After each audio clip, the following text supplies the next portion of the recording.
السلام علیکم ورحمۃ اللہ وبرکاتہ۔ کیا واقعی ایک بہت بڑی جنگ سر پر کھڑی ہے؟ ڈاکٹر اسرار احمد رحمۃ اللہ علیہ کے اس فکر انگیز بیان میں جانیے کہ موجودہ حالات میں ایک مسلمان کو کیا کرنا چاہیے۔ ویڈیو آخر تک ضرور دیکھیں۔ یہ دوبارہ ایک بہت بڑے پیمانے پر حق و باطل کا گھمسان کا رنگ پڑنے والا ہے۔ ملاحم کی جو حضور صلی اللہ علیہ وسلم نے پیشین گوئیاں فرمائی، الملحمۃ العظمیٰ، تاریخ انسانی کی عظیم ترین جنگ جو ابھی آنے والی ہے، اس کو سمجھ لیجیے اچھی طریقے سے کہ اس میں جو قوتیں ایک دوسرے کے مقابل آ رہی ہیں وہ کون سی ہیں۔ نیو ورلڈ آرڈر کہنے کو امریکہ کے زیر قیادت ہے، حقیقت میں امریکہ خود یہودیوں کے پنجے میں، یہ وہی ابلیسی طاقت ہے جو آگے بڑھ رہی ہے۔ عالم عرب کو فتح کرنے کے بعد ان کے پاس اگلا عالم اسلام کا حصہ ہے غیر عرب مسلم ورلڈ، ایران ہے، اس کے شمال مشرق میں ترکستان ہے، روسی اور چینی، مشرق میں افغانستان ہے، پاکستان ہے، یہ ایک بہت بڑا سالڈ بلاک ہے۔ اس کے بعد اگرچہ ہندوستان آتا ہے، بھارت، ظاہر بات ہے کہ وہاں مسلمان اقلیت میں ہیں سوائے کشمیر کے، لیکن یہ نوٹ کیجئے کہ وہاں بھی کم سے کم 15-18 کروڑ مسلمان موجود ہیں۔ آج بھی دنیا کا سب سے بڑا ملک جس میں مسلمانوں کی تعداد اور جن کی نفری سب سے بڑھ کر ہے وہ بھارت، اس کے بعد پھر انڈونیشیا، ملائیشیا ہے، اس سے آگے ہے پھر فار ایسٹ، ابھی انہیں فتح کرنا ہے۔ نیو ورلڈ آرڈر کا یوں سمجھیے کہ ابھی یہ ہارڈ نٹ ٹو کریک، ابھی ایک لوہے کا چنا ہے چائنا کی شکل میں موجود، اور مجھے یاد آ رہا ہے ڈی گال کے الفاظ بہت سے لوگوں نے سنے ہوں گے۔ اس نے کہا تھا کہ ہم نے خام خواہ روس کو اپنا دشمن بنا لیا ہے، وہ تو ہمارا بھائی ہے، وائٹ ریسس، وہ تو بنیادی طور پر یورپین قوم ہے۔ Beware of the yellow masses of the east, تمہیں گھبرانا چاہیے، تمہیں خبر لینی چاہیے، وہ مشرق بعید کے جو زرد رو لوگ ہیں، China, Indo China, Japan, yellow race. اس نیو ورلڈ آرڈر کے لیے جو فتح عالم اور تسخیر عالم کا پروگرام ہے، اس میں پہلے غیر عرب مسلمان دنیا اور پھر یہ فار ایسٹ کا خاص طور پر یلو ماسز، یہ ہے کہ جنہیں ابھی انہیں ٹیکل کرنا، اور اسی لیے میں کرنا چاہتا ہوں حقائق ہمارے سامنے رہنا چاہیے۔ یہ 45 برس کے بعد امریکہ کو کیسے خیال آ گیا کہ کشمیر کا مسئلہ واقعی ہے، شاکی نے کچھ ملا نہ دیا ہو شراب میں، یہ کہاں سے باب الرافیل آئی پچھلے سال اور مسئلے کو زندہ کر کے چل دی؟ ہم خوش ہوئے، امریکہ نے مان لیا۔ حقیقت میں امریکہ کی نظر ہے، ہم اس کو چاہتے ہیں کہ کوئی دوسرا اسرائیل بنائے، آزاد بنا کر اس کو اپنے تسلط میں لے۔ اس لیے کہ اگر جو پروگرام ہے، اگر وہاں پر فرض کیجئے بہت مطالبہ ہمارا مان لیا جائے، پلیبسائٹ کرایا جائے، اس کا نتیجہ کیا ہوگا؟ آپ کو آزاد کشمیر سے بھی اپنی فوجیں نکالنی پڑیں گی، آپ کو گلگت اور بلتستان سے بھی فوجیں نکالنی پڑیں گی، بھارت بھی ادھر سے فوجیں نکالے گا، اور رہ جائے گا کون؟ یہ ٹھاٹ پڑا رہ جائے گا جب لاج چلے گا بنجارا، رہ کون جائے گا؟ پھر تو وہی راج کرے گا جو یو این او پر قابض ہے، اور پھر ظاہر بات ہے کہ اس کے پاس دولت کے انبار اور جو بھی ان کی چالاکیاں اور ہوشیاریاں ہیں، ہو سکتا ہے کہ وہ اسے ایک نئے اسرائیل کی شکل دے۔ ایک طرف تو بدی کی یہ قوتیں ہیں، اس کے مقابلے میں خیر کی قوت کون سی ہے؟ خیر کی توقع کہاں سے؟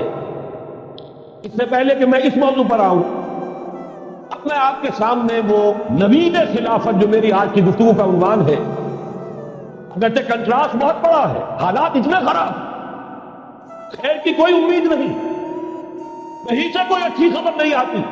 اللہ نے تو اپنے رسول صلی اللہ علیہ وسلم کو بھیجا ہی اس لیے ہے، اس قطعی فیصلے کے ساتھ بھیجا ہے، الہدا، کتاب ہدایت، ہدایت کاملہ قرآن مجید دے کر، دین حق، نظام عدل، عدل و قسط، نظام عدل اجتماعی، سچا دین، سچا نظام دے کر بھیجا تاکہ غالب کرے اسے کل کے کل دین پر، پورے نظام زندگی پر، وَلَوْ كَرِهَ الْمُشْرِكُونَ، چاہے یہ مشرکوں کو کتنا ہی ناگوار۔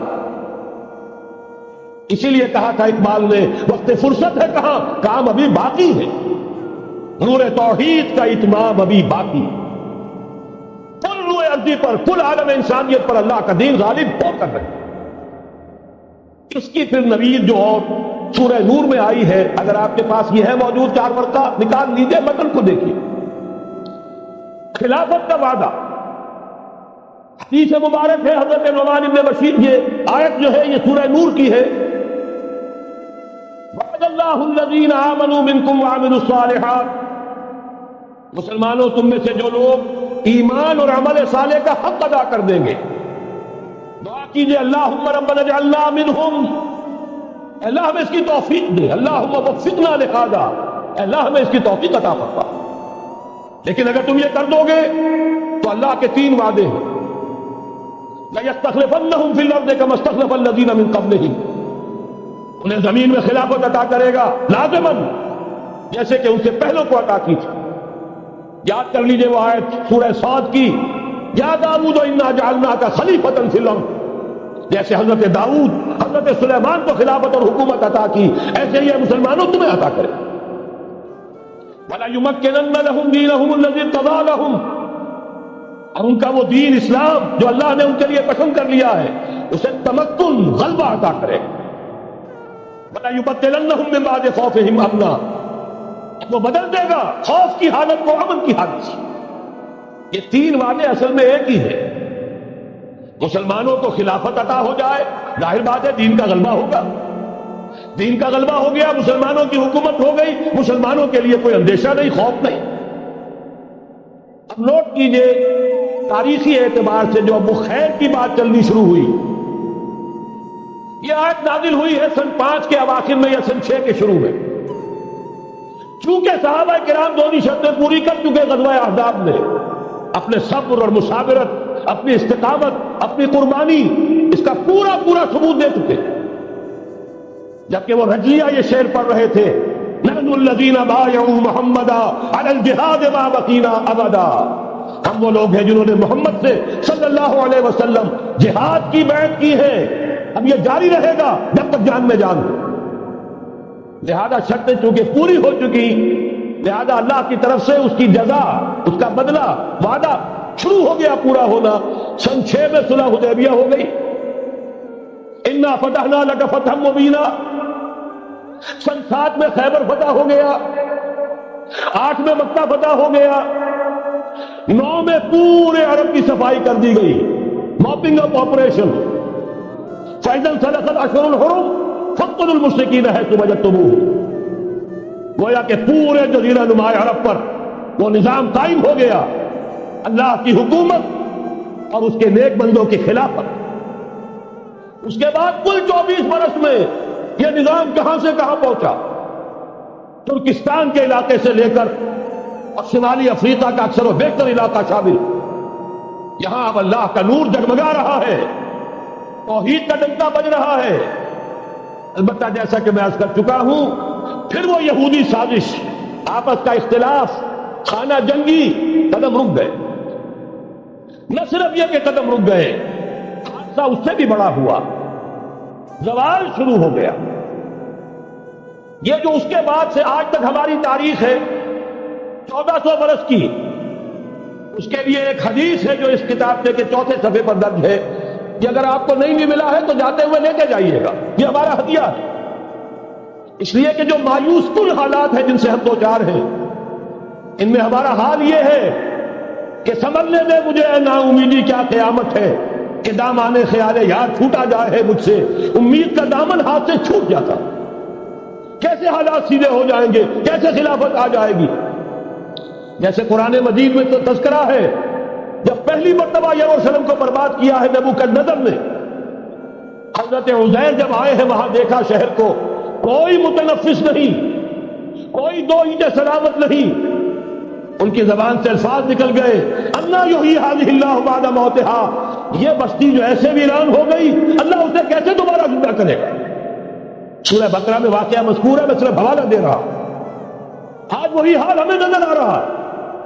دنیا میں خلافت کیسے آ جائے گی؟ یہاں تو ڈنکا بج رہا ہے امریکہ کا، یہاں تو طاقت وہ ہے، اسرائیل کا خنجر جو ہے عالم عرب میں گھپا ہوا ہے، اور غیر عرب مسلم ورلڈ میں بھارت کا خنجر، اور دونوں خنجر کا نشان ہے. کبھی نقشہ دیکھا ہو؟ اسرائیل تو واقعتاً خنجر کے مانند تھا، جب تک یہ ویسٹ بینک شامل نہیں ہوا تھا اس کی شکل بالکل خنجر کی، اوپر دستہ اور نیچے وہ پھل، عالم عرب کے سینے میں پیوست۔ یہی بھارت کا حال ہے۔ آپ نقشہ دیکھیے، کشمیر خنجر کے دستے کے مانند ہے اور نیچے وہ تکون جا رہی ہے، اور اسی نے جدا کیا ہے عالم اسلام کا ایک حصہ جو مغربی پاکستان کے ساتھ ہو گیا، اور وہ جو بنگال مشرقی پاکستان سے ہوتے ہوئے انڈونیشیا ملائیشیا علیحدہ ہو گئے۔ اس پورے کو ذہن میں رکھیے تو یہاں بھی وہ خنجر اسی طرح پیوست ہے۔ حالات اتنے مایوس کو، ہماری کوئی حیثیت نہیں، ہمارے حکمرانوں کے دنیا میں مذاق اڑتے ہیں، ہمارے وسائل ان کے زیر تسلط ہیں، ان کے قبضے میں ہے، ہماری پالیسیاں وہ بناتے ہیں، ہمارے لیے بجٹ انسٹرکشن وہاں سے آتی ہے، ٹیکسیشن پالیسیز ان کے احکام کے مطابق بنتی ہے، پھر کہاں سے ہو جائے گا؟ انا یحیی ہذہ اللہ بعد موتہا، کیسے زندہ کرے گا؟ میں اس کے لیے آپ کو یہ حدیث سنانا چاہتا ہوں تاکہ وہ یقین پیدا ہو۔ ایمان بالغیب جو پہلی شرط ہے قرآن مجید کی ہدایت سے استفادے کی، الف لام میم ذالک الکتاب لا ریب فیہ ھدی للمتقین الذین یؤمنون بالغیب۔ نبی نے خبر دی صلی اللہ علیہ وسلم، اور آپ نے اپنی تاریخ، اپنی امت کی کل تاریخ کے 5 ادوار گنا دیے۔ حضرت نعمان ابن بشیر کی حدیث مسند احمد ابن حنبل، تکون النبوۃ فیکم ما شاء اللہ ان تکون، مسلمانوں تمہارے مابین نبوت قائم رہے گی، موجود رہے گی، یعنی میں بنفس نفیس تمہارے مابین رہوں گا جب تک اللہ چاہے گا۔ ثم یرفع اللہ اذا شاء یرفعها، پھر جب اللہ چاہے گا نبوت کو اٹھا لے گا، یعنی میرا انتقال ہو جائے گا۔ دوسرے دور کی خبر دی، ثم تکون خلافۃ علی منہاج النبوۃ، پھر ایک دور آئے گا خلافت کا این نبوت کے نقش قدم پر، کوئی فرق نہیں ہوگا، وہی نظام جو میں نے قائم کیا ہے جو کا تو قائم رہے گا، میرے نقش قدم پر وہ خلافت ہوگی۔ فرمایا وہ بھی رہے گا جب تک اللہ چاہے گا، پھر وہ بھی ختم ہو جائے گا۔ پھر فرمایا تیسرا دور آئے گا، ثم تکون ملکا عاظما، ظالم ملوکیت، بادشاہی، محل بنیں گے، ٹھاٹ جمیں گے، ظلم کا سکہ روا ہوگا، ناجائز قتل ہوں گے۔ حجاج ابن یوسف کے ہاتھوں سینکڑوں تابعی محمد ابن قاسم بلا کر شہید کر دیے گئے، ورنہ اسی وقت پورا یہ جزیرہ نما ہند جو ہے، انڈین پیننسولا، اس وقت پورا کا پورا مسلمان ہو جاتا۔ لیکن ملوکیت کو کبھی یہ برداشت نہیں ہوتا کہ کوئی شخص پبلک کے اندر مقبول ہونا شروع ہو جائے، پاپولر ہونا شروع ہو جائے، ان کے اقتدار کے لیے خطرہ ہو سکتا۔ اسی دور ملوکیت میں واقعہ کربلا ہوا، حسین ابن علی رضی اللہ تعالی عنہما شہید ہوئے۔ اسی ظالمانہ حکومت کے دور میں واقعہ ہررا ہوا، مدینے کی بے حرمتی ہوئی 3 دن تک۔ اسی کے دور میں حضرت عبداللہ ابن زبیر رضی اللہ تعالی عنہما شہید ہوئے۔ میں اب کیا کیا گنواؤں؟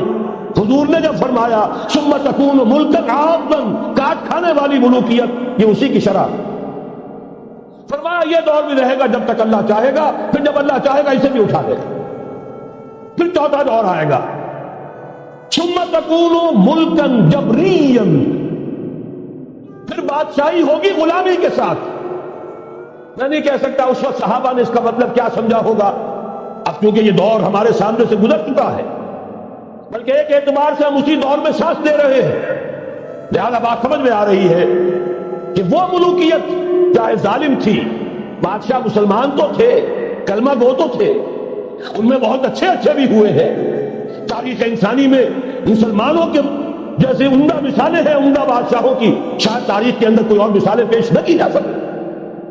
لیکن یہ کہ اس کے بعد جو دور آیا، کہیں ہم تاج برطانیہ کے غلام بن گئے، ملکہ برطانیہ، شاہ برطانیہ، ہز میجسٹیز گورنمنٹ، ہر میجسٹیز گورنمنٹ، کہیں فرانس کے، کہیں اٹلی کے، کہیں ہالینڈ کے، کہیں اور کسی کے، فرانس کے، اس طرح سے پورا عالم اسلام جو ہے کولونیل دور کے اندر غلامی کے دور میں چلا گیا۔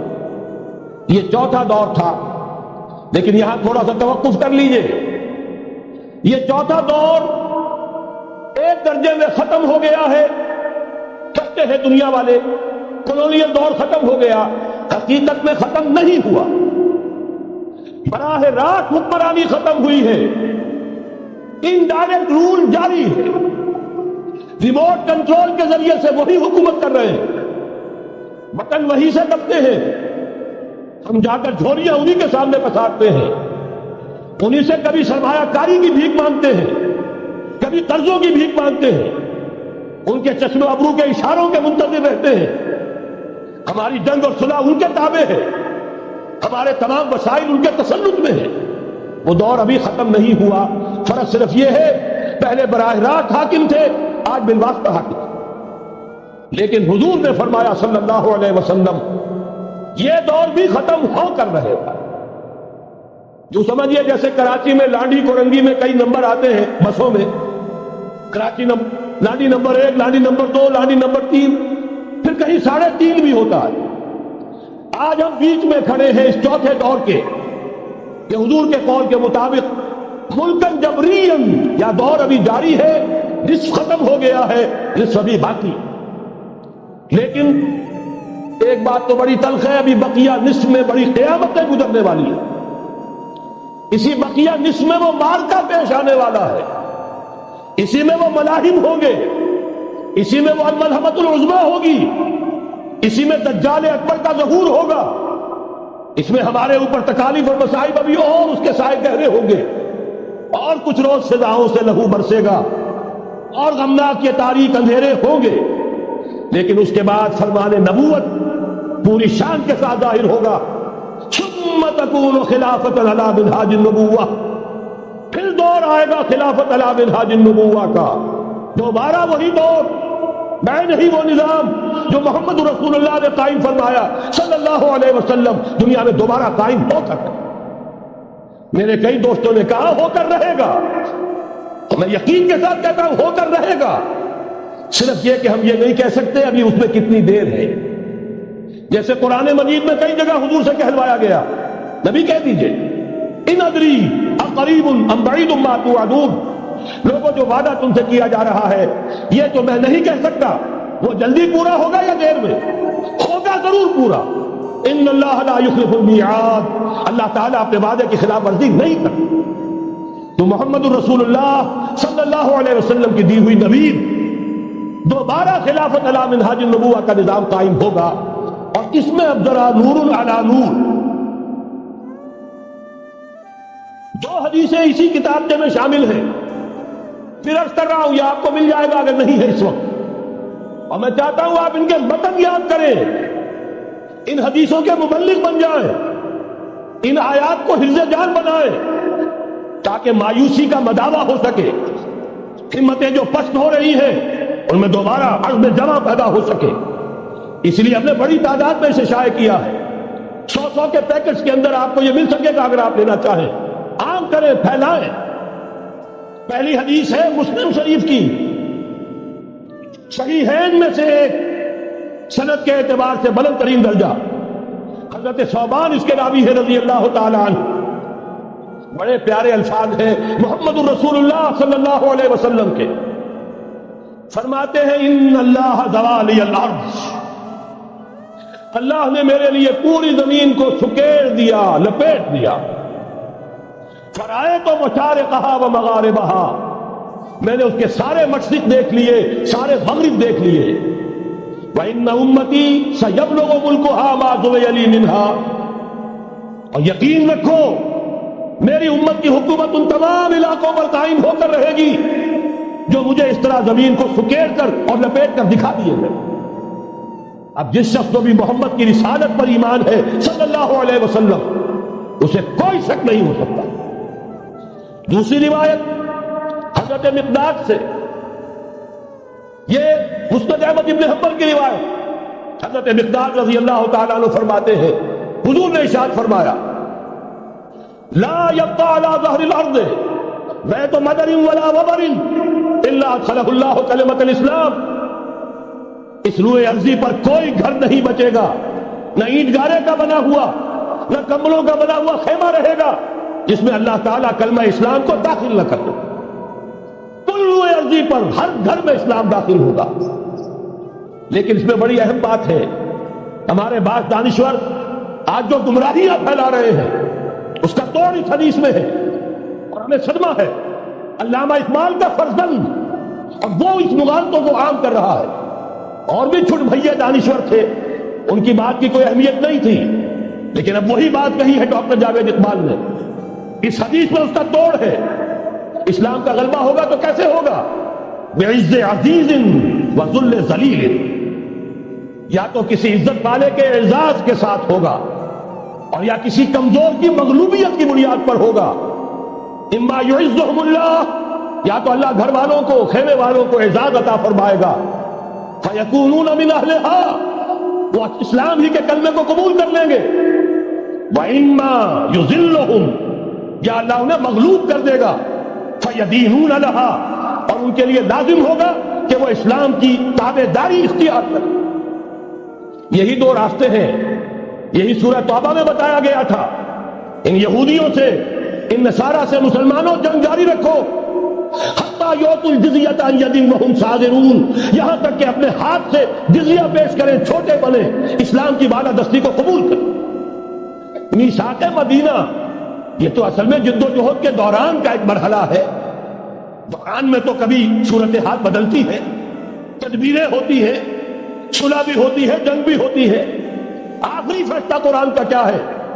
مسلمان اور غیر مسلم مل کر ایک امت نہیں بن سکتے، ایک ملت نہیں بن سکتے۔ اسی بنیاد پر پاکستان بنایا۔ دو قومی نظریے کا سب سے بڑا پرچارک علامہ اقبال، وطنی قومیت کی نفی کرنے والا شدید ترین الفاظ میں علامہ اقبال، اور اس کے فرزند جو ہے وہ ایک قوم ہونے کا تصور دے رہے ہیں مسلمانوں اور غیر مسلموں۔ یہاں تو ایک ہی راستہ ہے۔ صحابہ کرام کی فوجیں جب نکلی، جہاں گئی، تین آلٹرنیٹیوز: ایمان لے آؤ، ہمارے برابر کے ہوگے، بھائی ہوگے، جان مال عزت آبرو املاک جائیداد ہر چیز جیسی ہے ویسی رہے گی، ہمارے کندھے سے کندھا لگا کر کھڑے ہوگے۔ یہ نہیں تو چھوٹے بنو، اسلام کی بالادستی قبول کرو، جزیہ دینا منظور کرو، اور یہ بھی نہیں تو صرف ایک تھرڈ آپشن ہے، آؤ میدان میں، تلوار ہمارے اور تمہارے درمیان فیصلہ کرے۔ یہ ہے تاریخ۔ پہلی بات جو کہی گئی سورہ توبہ میں وہ تو یہ ہے، میثاق مدینہ تو ایک درمیان کی تدبیر ہے۔ معاہدات ہوتے ہیں، معاہدات تو مشرکین عرب سے ہوئے، جس کی کامل تنسیق کی، براءۃ من اللہ ورسولہ الی الذین عاہدتم من المشرکین۔ سارے معاہدات آج ختم کیے جا رہے ہیں، اعلان عام کیا جا رہا ہے، کوئی معاہدہ نہیں ہے۔ باطل دوئی پسند ہے، حق لا شریک ہے، شرکت بیان ہے، حق و باطل نہ کر قبول۔ علامہ اقبال تو یہ کہہ رہے ہیں۔ بارہ ذہن میں رکھیے، حضرت مقداد کی اس حدیث نے بہت بڑا عقدہ حل کیا ہے۔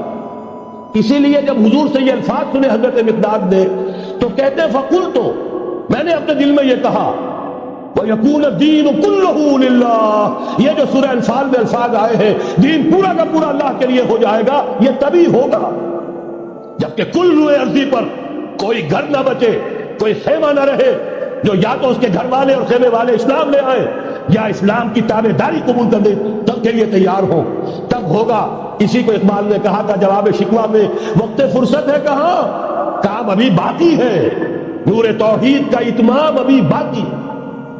لیکن یہ جو حدیثیں میں نے آپ کو سنائی ہے، علامہ اقبال نے در حقیقت انہی کا نقشہ کھینچا ہے۔ آسماں ہوگا سحر کے نور سے آئینہ پوش، اور ظلمت رات کی سیما پا ہو جائے گی، پھر دلوں کو یاد آ جائے گا پیغام سجود، پھر جبھی خاک حرم سے آشنا ہو جائے گی۔ آنکھ جو کچھ دیکھتی ہے لب پہ آ سکتا نہیں، محو حیرت ہوں کہ دنیا کیا سے کیا ہو جائے گی۔ شب گریزہ ہوگی آخر جلوہ خورشید سے، یہ چمن معمور ہوگا نغمہ توحید سے۔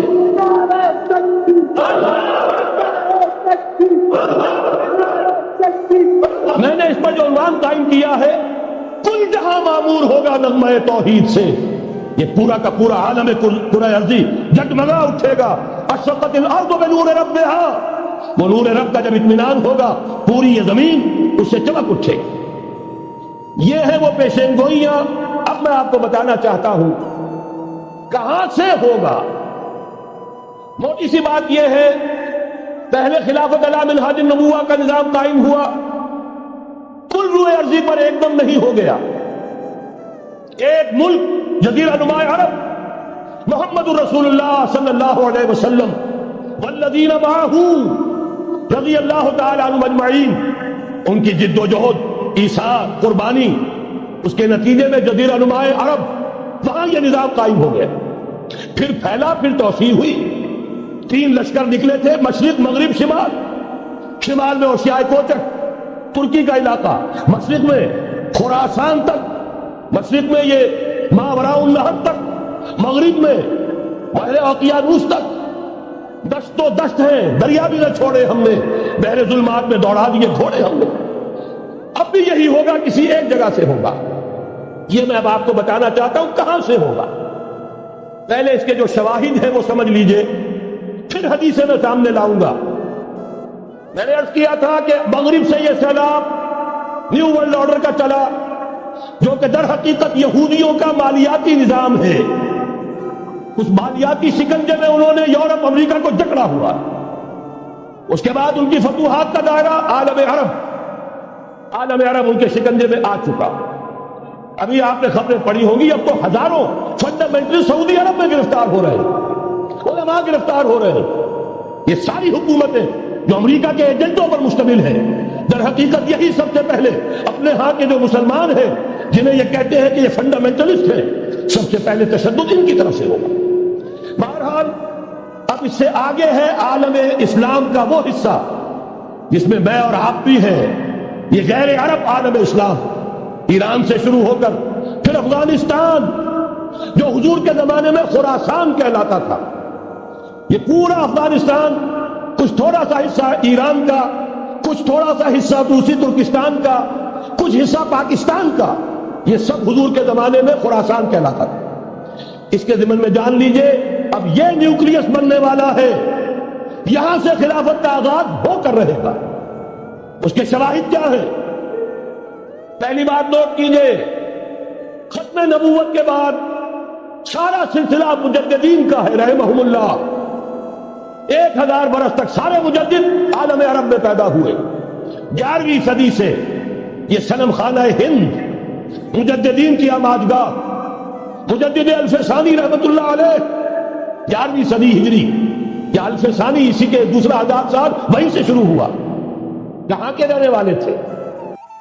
12ویں صدی کے مجدد اعظم شاہ ولی اللہ دہلوی، 13ویں صدی میں سید احمد بریلوی اور ان کے ساتھی شہید شاہ اسماعیل شہید، 14ویں صدی میں شیخ الہند اسیر مالٹا، انگریز سے ٹکرا جانے والا. یہ مضمون ہم نے چھاپا تھا، اگرچہ چھپا تھا وہ پاکستان روزنامہ پاکستان میں، ہم نے بھی اسے چھاپا. اب دوبارہ جو کتاب کا شائع کیا ہے انگلینڈ میں، انگلستان میں خلافت کی آدان کے عنوان سے اسپیشل ایک جو ہے ندائے خلافت کا ایشو آیا ہے، اس میں دوبارہ ریپیٹ کیا. اس سے آپ کو اندازہ ہوگا شیخ الہند کی شخصیت کا. جرمنی تک سے ان کی گفتگو چل رہی تھی، دارالخلافہ ترکی سے گفتگو چل رہی تھی، ہندوستان کو آزاد کرا کر دوبارہ اس کو ایک دارالاسلام کی شکل دینا. اس لیے کہ اس وقت تک آپ کو معلوم ہونا چاہیے ہندو ابھی سویا ہوا تھا. وہ غلامی کا جو بھی اس کے اوپر اثر پڑا تھا مسلمانوں کی 1000 سالہ غلامی کا، اس کی وجہ سے اس میں کوئی حوصلہ تھا ہی نہیں. سیاست کے میدان میں ہندو ابھی آیا ہی نہیں تھا. اس وقت اگر کہیں وہ تجویز کامیاب ہو جاتی، وہ برلن پلان، وہ ریشمی رومال تحریک، تو واقعہ یہ ہے کہ 30 برس اور یہ بر عظیم پاک و ہند انگریز کا غلام نہ رہتا. وہ تحریک نہیں. پھر یہ کہ اگر خلافت کو ختم کیا گیا تو احتجاجی تحریک چلی تو یہاں، اور کس شد و مت کے ساتھ بولی اماں محمد علی کی جان بیٹا خلافت میں دے دو. پورا بر عظیم پاک و ہند گونج اٹھا. گاندھی کو شریک ہونا پڑا تحریک خلافت میں. کہاں گاندھی، کہاں خلافت. پھر اور شواہد نوٹ کیجئے، وہ جو کولونیل رول بظاہر ختم ہوا ہے، تمام مسلمان ممالک بظاہر آزاد ہوئے، لیکن کہیں بھی تحریک میں اسلام کا نعرہ نہیں لگا. صرف ایک جگہ پاکستان کا مطلب کیا؟ لا الہ الا اللہ. اور اس سے پھر گونج گیا پورا بر عظیم پاک و ہند، رات کماری سے لے کے درا خیبر تک، اور ادھر مکران سے لے کر چٹاگان تک. پاکستان کا مطلب کیا؟ لا الہ الا اللہ. پوری دنیا میں اس کا کوئی نعرہ نہیں لگا. پھر پاکستان ہے وہ ملک جہاں قرارداد مقاصد پاس ہو گئی، خلافت اصولی اعتبار سے ہم نے تسلیم کر لی۔ جب حاکمیت اللہ کی ہے، ہمارے پاس حاکمیت نہیں، ہم حاکمیت کے مدعی نہیں۔ 10 کروڑ عوام کی ایک نمائندہ اسمبلی نے قرارداد مقاصد پاس کی، یہی تو خلافت ہے۔ ہمارے پاس جو اختیار ہے اللہ کا ڈیلیگیٹڈ ہے، اور یہ انہی حدود میں استعمال ہوگا جو خود جو اصل حاکم ہے اللہ، جو اس نے متعین کر دی ہے۔ پھر یہی وہ ملک ہے، واحد ملک پوری دنیا میں، جس میں فیڈرل شریعت کورٹ نے بینک انٹرسٹ کو ربا حرام قرار دیا ہے۔ پوری مسلم ورلڈ کے اندر اس کی کوئی مثال موجود نہیں۔ یہ شواہد ہے۔ علامہ اقبال جیسا مفکر یہاں پیدا ہوا، مولانا مودودی جیسا مصنف یہاں پیدا ہوا، مولانا الیاس جیسا مبلغ یہاں پیدا ہوا، شیخ الہند جیسا مجدد یہاں پیدا ہوا۔ پورے عالم اسلام میں اس کی کوئی مثال موجود نہیں۔ اب میں تو ایک اور بات کی طرف کہتا ہوں، اللہ کے معاملات بڑے عجیب ہیں۔ یہ جو جنگیں ہونے والی ہے، یہ جو خیر و شر کا مارکا دنیا کو ہے، پھر مارکا ہے روح و بدن پیش، تہذیب نے پھر اپنے درندوں کو ابھارا، اللہ کو پامردی مومن پہ بھروسہ، ابلیس کو یورپ کی مشینوں کا سہارا۔ یہ جو ابھی مارکا گرم ہونے والا ہے، پہلا حصہ میں آپ کو بتا چکا، شیطان، اس کا ایجنٹ یہودی، ان کے سب سے بڑے کارندے زائنسٹ، ان کے جو اس وقت اعلی کار ہیں west, white Anglo Saxon Protestants, جو امریکہ کی زیر سرکردگی نیو ورلڈ آرڈر لے کر چلے ہیں، جو حقیقت میں نیو ورلڈ آرڈر ہے۔ دوسری طرف دیکھیے، ذرا غور کیجئے، ایک حدیث نبوی ہے، ما انزل اللہ من داء الا انزل له دواء، اللہ نے کوئی ایسا مرض پیدا نہیں کیا جس کی دوا پیدا نہ کی ہو۔ اسرائیل 1948 میں قائم ہو رہا ہے، پاکستان 1947 میں وجود میں آیا۔ 1 سال پہلے، جیسے ماں کی چھاتی میں اللہ دودھ پہلے پیدا کر دیتا ہے، بچے کی ولادت بعد میں ہوتی ہے، یہ قانون قدرت ہے۔ اسی طریقے سے توڑ اس کا، در حقیقت اسرائیل کا توڑ ہے جو پاکستان کی شکل میں وجود میں آیا۔ یہ دوسری بات ہے کہ ہم بھٹک گئے، منزل کا سراغ بھول گئے، ہم آ کر دولت کے پھندوں میں، اور سب سے بڑھ کر یہ کہ جو متروکہ جائیداد کے لالچ، ہم اس میں پڑ گئے، بھول گئے یہ پاکستان کس لیے بنایا تھا، بھٹک گئے۔ بہرحال میں ان شواہد کی بنا پر یہ یقین رکھتا ہوں، پورا ترکش بیلٹ سلسلہ مجددیہ نقشبندیہ کے ساتھ، یہ پورا سلسلہ افغانستان سے چلیے، ترکستان سے چل کر ترکی تک، پورا یہ جو نان عرب ورلڈ ہے، نان عرب مسلم ورلڈ، وہ سلسلہ مجددیہ حضرت احمد سرہندی رحمت اللہ علیہ، گردن نہ جھکی جس کے جہانگیر کے آگے، جس کے نفس گرم سے گرمی آرات، یہ انہی کا سلسلہ ہے جو پورے ٹرکش بیلٹ میں آپ کو نظر آئے گا۔ پھر شاہ ولی اللہ جیسا مفکر۔ بہرحال یہ تمام شواہد ہیں، اور میرے لیے تو سب سے بڑے شواہد جو ہے، اب وہ احادیث دیکھیے جو حضور نے بیان فرمائی۔ جب یہ مارکا گرم ہوگا، ایک حدیث ہے، حضور فرماتے ہیں، ابن ماجہ کی روایت ہے، حضرت عبداللہ ابن حارث رضی اللہ تعالی عنہ سے، یخرج ناس من المشرق یؤتون للمہدی علی سلطانہ، جب اس عالم عرب میں، دیکھیے ایک بات میں عرض کر چکا ہوں، بڑی تلخ بات ہے، عالم عرب ہمارا بہتر حصہ ہے، افضل حصہ ہے، ان کو اللہ نے فضیلت ہم سے بہت زیادہ دی ہے۔ سب سے بڑی فضیلت کہ محمد خود صلی اللہ علیہ وسلم عرب تھے، یہ رتبہ بلند ملا جس کو مل گیا۔ پھر مستقل فضیلت، اللہ کا کلام ان کی زبان میں موجود ہے، مادری زبان، لہذا اگر انہوں نے کوتاہی کی، انہوں نے پیٹھ دکھائی، بہت بڑے مجرم ہیں، اس میں کوئی شک نہیں۔ اور یہی وجہ ہے یہ سارے ملاحد وہی ہونے ہیں، ایسی ایسی بھاری جنگیں، حضور فرماتے ہیں اتنے لوگ ہلاک ہوں گے کہ پرندہ اڑتا چلا جائے گا، اترنے کی جگہ نہیں ملے گی، لاشیں ہی لاشیں ہوں، یہ شکل ہونے والی ہے۔ اور میں تو چونکہ ایک مضمون اور کتابچے کی شکل میں بھی شائع ہو چکا ہے، جس میں کہ حضور کی اس حدیث کے حوالے سے میری امت پر بھی وہ سب کچھ وارد ہوگا جو سابقہ امت پر ہوا، اسی کے حوالے سے عرض کر چکا ہوں۔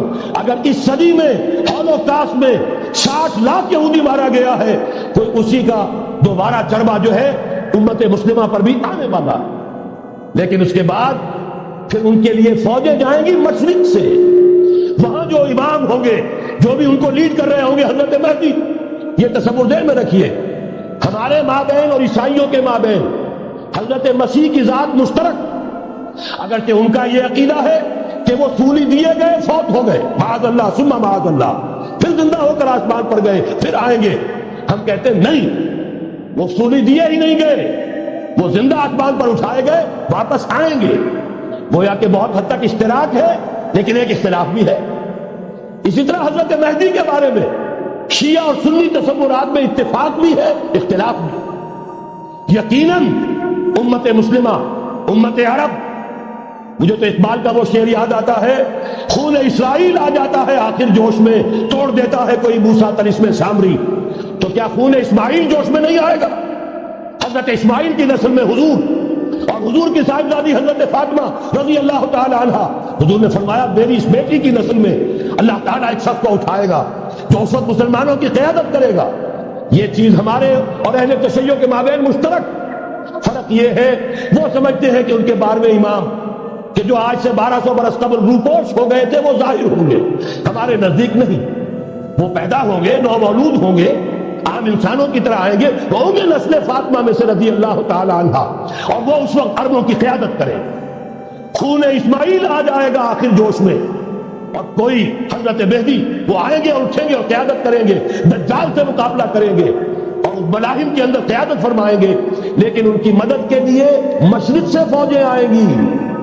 گویا کہ پہلے مشرقی کسی ملک میں یہ نظام قائم ہو چکا ہوگا، کوئی ایسی طاقت وجود میں آ چکی ہوگی کہ جب وہاں بھٹی دہکے گی تو وہاں کے مسلمانوں کی امداد مشرقی ممالک سے جائے گی.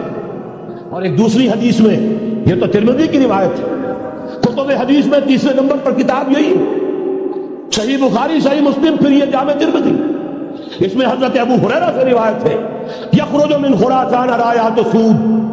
خراسان میں بتا چکا ہوں حضور کے زمانے کا خراسان، افغانستان، کچھ حصہ پاکستان کا، کچھ روسی ترکستان کی آزاد ریاستیں جو ابھی ہوئی ہیں، تھوڑا سا حصہ ایران کا، یہ خراسان بزرگ، دی اولڈ گریٹر خراسان. یہاں سے فوجیں چلیں گی، سیاہ علم برآمد ہوں گے، اور کوئی طاقت انہیں روک نہ سکے گی، ان کا منہ پھیر نہ سکے گی. یہاں تک کہ وہ ایلیا حضور کے زمانے میں یروشلم کا نام تھا، یہاں تک کہ ایلیا میں جا کر نصب ہوتا ہے. گویا کہ یہ جو ہمارے ہاتھ سے نکلا ہے قبضے سے، پہلے بھی عربوں کے ہاتھوں سے نکلا تھا بیت المقدس، یروشلم، عرب واپس نہیں لے سکے تھے. کرد خون صلاح الدین ایوبی اس نے واپس لیا. عربوں میں دم نہیں رہا تھا، عیاشیوں کی وجہ سے کھوکھلے ہو چکے تھے. میں تجھ کو بتاتا ہوں تقدیر امم کیا ہے، شمشیر و ثنا اول، طاؤس و رباب آخر. یہی وجہ ہے کہ تقریباً 20 صدی کے بعد ان کی حکومت ختم. آشمارا حق موت در خون بارت برزمین پر زوال ملک مستعصم امیر المومنین. یہ ہوا کہ نہیں ہوا؟ جبکہ آئے ہیں تاتاری ہورڈز، اور جنہوں نے کہ آخری خلیفہ بنو عباس اسے محل میں سے نکالا، ایک کھال کے اندر لپیٹ کر، اور اپنے گھوڑوں کے سوؤں تلے کچل دیے. عرب معزول کر دیے گئے تھے، لیکن اب دوبارہ عربوں کو جب سہارا ملا ہے، لیکن اب بھی انہوں نے کہیں اسلام قائم نہیں کیا. کوئی روس کا غلام رہا، کوئی امریکہ کا غلام رہا، کسی نے اس کا ساتھ دیا، کسی نے اس کا ساتھ دیا. تہذیب ہے تو مغربی، تمدن ہے تو مغربی، مذہب میں تم ہو نصارہ تو تمدن میں ہنود. یہ مسلمان ہیں جنہیں دیکھ کے شرمائے یہود. یہی معاملہ جب ان کا ہوا تو اب اللہ تعالیٰ کی طرف سے ان کے اوپر وہ عذاب کی بھٹی گرم ہونے والی ہے. لیکن اس کے بعد پھر یہاں سے جائیں گے وہ جو ان کی مدد کریں گے، اور یہ ایلیا کو واپس لینے والے، یہ مشرق سے چلنے والے لشکر ہوں گے. یہ 2 حدیثیں ابھی سن لیجئے. اور تیسری حدیث یہ ہے، حضور نے فرمایا، یہ سنن نسائی کی روایت ہے، قال رسول اللہ صلی اللہ علیہ وسلم عصابتان من امتی احفظهم اللہ من النار احرزهم اللہ من النار. میری امت کے 2 لشکر ایسے ہوں گے جنہیں اللہ نے آگ سے نجات دے دی ہے، پہلے ہی سے ڈکلیئرڈ ہے. عصابت تغزو الہند، ایک لشکر کے جو ہند پر حملہ آور ہوگا، وعصابت تکون مع عیسیٰ ابن مریم علیہ السلام، اور دوسرا لشکر وہ ہے جو حضرت عیسیٰ کے ساتھ جا کر اور ان کے ساتھ مل کر یہودیوں کے خلاف جنگ کرے گا. میں اس حدیث کا جو مطلب سمجھتا ہوں واللہ عالم، یہ اسی علاقے میں جب انقلاب آ جائے گا، یہ علاقہ خراسان اور پاکستان، جب یہاں نظام خلافت قائم ہوگا، یہاں سے اسلام کی توسیع ہوگی، اور یہاں سے جانب مشرق ہند اور جانب مغرب یہ جو یہودیوں کا سیلاب آ رہا ہے، ان دونوں کا مقابلہ کرنے کے لیے انشاءاللہ العزیز، ورنہ یہ حسابتان جو ہے ایک حدیث میں جمع کرنے کی کوئی اور حکمت ہو نہیں سکتی، ورنہ تو ہندوستان پہ کئی لشکر آئے ہیں، لیکن یہ کہ در حقیقت اسی وقت جبکہ عالم عرب میں وہ بھٹی دہکے گی، اسی وقت یہاں انقلاب آ چکا ہوگا، ایک طرف یہاں سے مدد کے لیے لشکر جائیں گے کہ جو مسلمان عرب جو ہے ان کی مدد کریں گے، حضرت مہدی کے جھنڈے تلے لڑیں گے، حضرت مہدی کی حکومت کو مستحکم کریں گے، یؤطئون للمہدی، دوسری طرف وہ ہندوستان کی طرف پیش قدمی کریں گے، اور یہی سے جیسے اس وقت سیلاب نکلا تھا جزیرہ نما عرب سے، ایک داہنی طرف ایک بائیں طرف، ایران، افغانستان، ترکستان، ادھر مصر، لیبیا، الجزائر، مراکش، برطانیہ، اسی طریقے سے انشاءاللہ اسی علاقے سے اس کا آغاز ہوگا اور بات آگے بڑھے گی۔ تو آخر کیا یہ ہونا ہے؟ پچھلے آثار ثابت کر رہے ہیں کہ ہونا ہے، حضور کی احادیث بتا رہی ہے کہ یہیں سے ہونا ہے، ہوا صرف یہ ہے بھٹک گئے، ہمیں اپنی منزل یاد نہ رہی۔ میں تو بہرحال ان لوگوں میں سے ہوں جنہوں نے نعرے لگائے تھے پاکستان کا مطلب کیا، لا الہ الا اللہ۔ میں سن 46 میں یہاں حبیبیہ ہال میں قائد اعظم نے مسلم اسٹوڈنٹ فیڈریشن کے جس اجلاس کو خطاب کیا تھا، ضلع حصار سے جو 2 ڈیلیگیٹ آئے تھے ان میں سے ایک میں تھا، میں نے بہرحال اس تحریک میں بھی حصہ لیا، ایک ننھے کارکن کی حیثیت سے لیا ہے، پھر حالات کو بدلتے اپنے آنکھوں سے دیکھا ہے، ہم کہاں سے کہاں جا پہنچے ہیں۔ ضرورت صرف اس بات کی ہے کہ آج ہمارا حال یہ ہے، ہماری قیادت، ہماری سیاست ان لوگوں کے ہاتھ میں ہے کہ وہ فریب خوردہ شاہی کے پلاح و کرکٹوں میں اسے کیا خبر کہ کیا ہے، تب وہ تابع جاویدانہ، ان کی تہذیب مغربی، ان کی ذہنیت مغربی، ان کی ولاقتہ مغربی، ان کا تمدن مغربی، ان کی سوچ مغربی، ان کے سارے اطوار مغربی، لہذا در حقیقت ایک تو یہ کہ ان سے چھٹکارا پانا، اور دوسرے یہ کہ در حقیقت مغرب کی تمام طاقتوں کو للکارنے کے لیے اس قوم کے اندر سے جذبہ ایمان، جذبہ جہاد کو برآمد کرنا، یہ 2 کام ہیں جو کرنے ہیں، اور اگر ہم یہ کر لیں گے، جیسا کہ میں نے آج آپ کو سنائی تھی، اللہ کا کوئی وعدہ غیر مشروط نہیں، ایمان اور عمل صالح، ایمان اور جہاد، یہ وعدے پورے کرو گے تو اللہ کا وعدہ بھی پورا ہوگا۔ لیکن ظاہر بات ہے جیسے یہودیوں نے یورپ کو فتح کیا اور آج وہ مغرب یہودیوں ہی کے زیر اثر ہمیں فتح کرنے پر تلا ہوا ہے، آج نوٹ کیجئے جس طرح 3 اطراف سے یہودیوں نے حملہ کیا یورپ پر، میں اس کا تذکرہ کر چکا ہوں، آج ہم پر بھی اسی طرح کا 3 pronged اٹیک ہے۔ نمبر 1، ایٹمی دانت نہ نکلنے پائے اس قوم کے، رول بیک کرانے کے لیے خاموش ڈپلومیسی، اس کے ہتھ کنڈے، کہیں ان میں طاقت نہ ہو جائے، کہیں یہ چیلنج کرنے کی پوزیشن میں نہ آ جائے، اپنے پاس ایٹمک ہتھیاروں کے انبار ہوں، لیکن کسی مسلمان ملک کے پاس آ گیا تو وہ اسلامک بام بن جائے گا۔